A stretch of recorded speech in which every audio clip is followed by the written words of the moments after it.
You know that feeling of quiet? Maybe late at night? Just the hum of electronics? Or maybe silence on the radio between songs? What if those spaces, that dead air, weren't actually empty? That's quite a thought. The idea that silence isn't just nothingness, but maybe a place where something else can slip through. Exactly.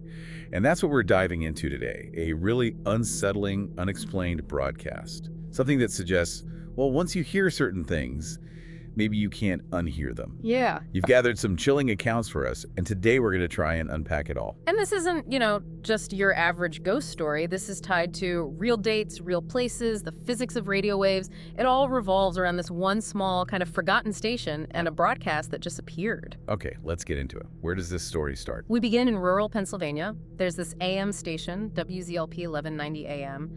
Think old school, probably struggling a bit. Right, one of those stations you barely catch on the dial anymore. Who was running it? Just one guy, apparently. Yeah. Vern Allen. He was 62, ex-military, described as a total ham radio nerd his whole life. Okay, and he had a show. Yeah, a nightly thing called Open Channel.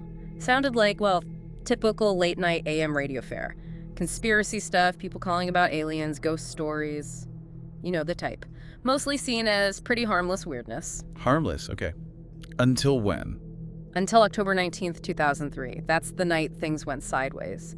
The station's own logs showed Vern Allen starting a broadcast at 1:03 a.m. But wait, wasn't his show usually earlier? Or was this something special? That's the thing. There was no show scheduled for 1:03 a.m. Nothing at all. But this transmission went out anyway. How long did it last? Exactly 12 minutes and 46 seconds. And later, the FCC, the Federal Communications Commission, they had a very specific way of describing it. What did they call it? They labeled it a non-registered transmission. And this is a really chilling part. Not human speech. Not human speech. Okay, Yeah. That sends a shiver down my spine. What does that even mean? Was it animal sounds? Machine noise? Static? Well, it apparently started simply enough. Just white noise, the usual radio hiss, then a low hum faded in. Faint at first. Okay, and then? And then came the voice. Or what sounded like a voice.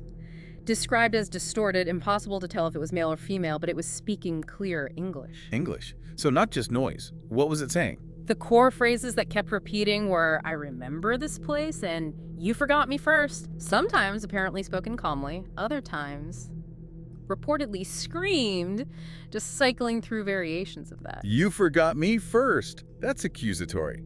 And strange. Did it seem directed at anyone? That's where it gets incredibly specific and, frankly, terrifying. At one point, the voice said directly, "Erica, you're listening now, I know you are." Erica. Wow, okay, so suddenly it's not just random weirdness broadcast into the night. It's personal. It knows someone is listening. Exactly, it shifts everything. Yeah. That direct address is deeply unsettling. It makes you wonder immediately, who is Erica? But before we get to her identity, let's talk about what happened right after the signal stopped. The police, they were involved. Yeah, the signal was traced, and the source wasn't miles away, or some pirate transmitter. It was pinpointed to inside the WZLP building. Inside the station itself, so they went in. They did. And they found the studio completely dark, no lights on, no power running to the equipment, empty. Empty. But Vern Allen, the log said he started the broadcast. Where was he? They found him, slumped in his broadcast chair. Oh, God. Was he? All right. He was alive. Yeah. But completely unresponsive, catatonic, almost wouldn't react to anything. And did he ever explain what happened? What he broadcast? That's maybe the most haunting part of Vern's story. He never spoke another word again. From that moment on, just silence. Never spoke again. Just, Yeah. wow, whatever happened in that studio, whatever that transmission was, it effectively broke him. So the police are there, Vern's unresponsive, the studio's dark. What about Erica? Did anyone at the station know an Erica? That was the immediate question, right? But no, nobody associated with WZLP knew anyone named Erica. It seemed like a dead end. But the name had to come from somewhere. It did. It took some digging by local reporters later on. They went back through old records, cold cases, and they found something. What was it? Back in 1991, that's 12 years before the broadcast, a 9-year-old girl named Erica Lynn Coleman disappeared. Oh, no. She vanished just 3 blocks away from the WZLP radio tower. She was never found. 3 blocks away. And the name, Erica. That's too much to be a coincidence. It gets even stranger. The only clue ever found in her disappearance was her personal cassette player, her Walkman. Okay. When they found it, it was still playing static, tuned to 1190 AM. The WZLP The frequency. exact frequency. Her case had been cold for over a decade. This detail about the Walkman, suddenly it seemed significant. Horribly significant. So you have this voice on the radio years later calling out her name near where she vanished from the station her Walkman was tuned to. It's building a really disturbing picture. Absolutely. But the connection wasn't fully cemented until a few years later in 2006. Someone decided to analyze the actual audio tape of Vern's mysterious broadcast. They still have the tape. Okay, what did the analysis show? Two things. First, visually. They ran the audio through a spectrogram that's a tool that visualizes sound frequencies. And in the patterns of the static in the voice, a clear shape emerged. A spiral. A spiral. Any idea what that meant? Not immediately, no, just anomalous. But the second discovery was auditory. By filtering the noise, isolating certain frequencies, they found something else hidden in the recording. What? A child's voice, barely a whisper, underneath the main distorted voice and the static. And it was saying, "I miss my room." Chilling. Suddenly, it's not just a mysterious voice mentioning Erica. It sounds like it could be Erica, or something claiming to be her. I miss my room. From a girl who vanished without a trace. That's profoundly sad and terrifying at the same time. So after all this, what happened to the station itself? WZLP. Unsurprisingly, it was shut down.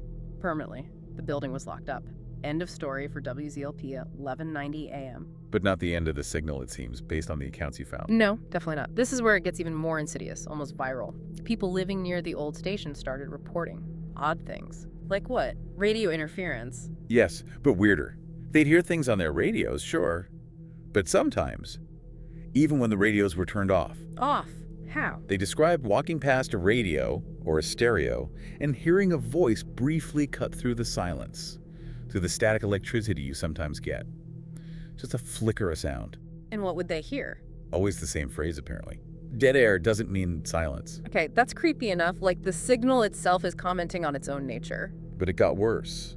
The report suggested that once you heard it, even just once, Yeah. it latched onto you somehow. Yeah. It would start showing up elsewhere. Elsewhere, how? People reported hearing it faintly on their car radios, driving miles away, or bleeding through the static on a blank TV channel, even coming from white noise machines meant to help sleep. It followed them. That's like a technological haunting. And the most disturbing account we came across, one woman claimed she heard it whispering from her baby monitor. Oh, come on. What did it say? According to her report, it whispered, "Erica's cold.